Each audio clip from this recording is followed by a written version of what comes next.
A reading from the Acts of the Apostles. At that time, the prophets came down from Jerusalem to Antioch, and one of them, named Agabus, stood up and predicted by the Spirit that there would be a severe famine over all the world, and this took place during the reign of Claudius. And the disciples determined that, according to their ability, each would send relief to the believers living in Judea.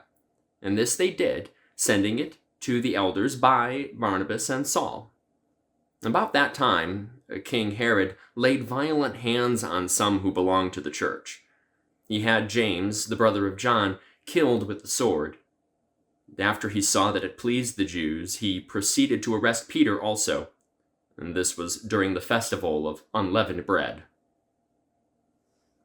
The word of the Lord. Today we remember the Apostle James, the brother of John, James the Greater, on this day. He has a special place in the heart of us here at St. James Cathedral, here in Chicago, of course. And he also holds the honor is the word that comes to my mind, or the honor, the luck of the draw, the responsibility, actually, of being the first of those apostles, the ones that were the closest to Jesus, the first of those to be martyred.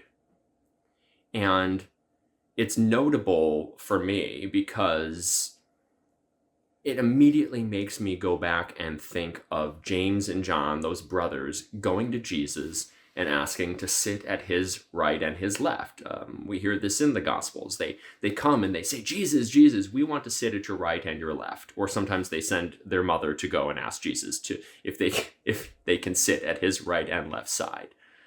And Jesus says to James, are you going to be able to drink the cup that I drank from? And tells him, you will drink from the cup that I drank from.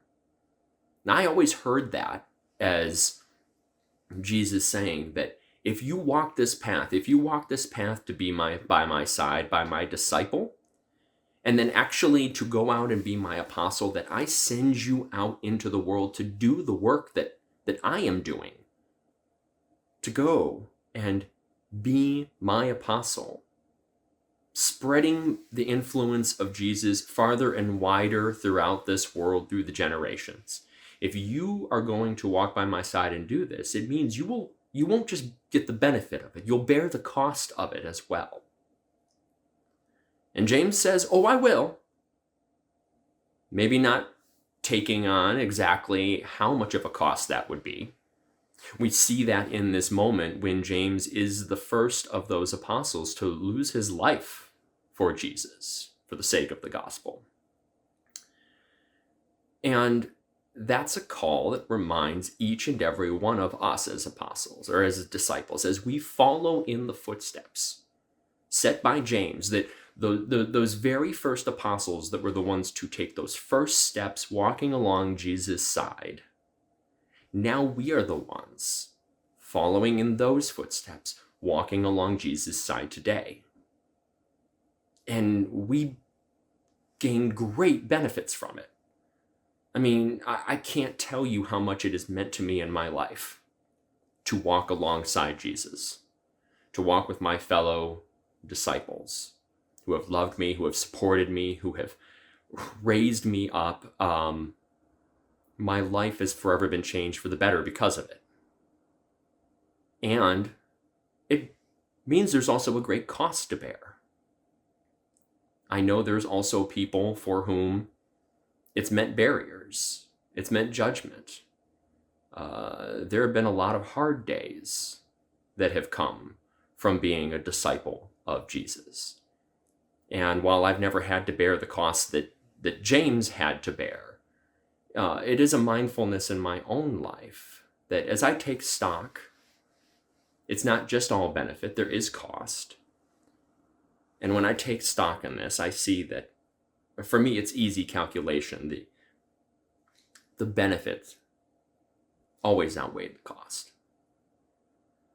And I wonder, I'd like to think, in the case of James, the apostle, that while he may not have understood that in that moment, asking Jesus, can I walk by your right side? Can I be at your right side? Can I drink the cup from which you will drink? While he may not have understood the true cost, and he probably didn't understand the true benefit, that at the end of the day, at the end of his life, as he is losing his life here in this moment, as stark as it is, that I hope that he would be able to look at it and say that the benefits outweigh the cost.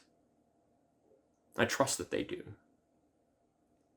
And that gives me hope in my life and in all of our lives that while we go into this faithfully as disciples, we may not know the great benefits we will get from it. We may not know some of the costs that will go into it. We can go into it with open eyes, but also trusting that while there will be these benefits, there will be these costs. What we can see, following in James' footsteps, is that the benefits far, far outweigh any cost. Thanks be to God. Amen.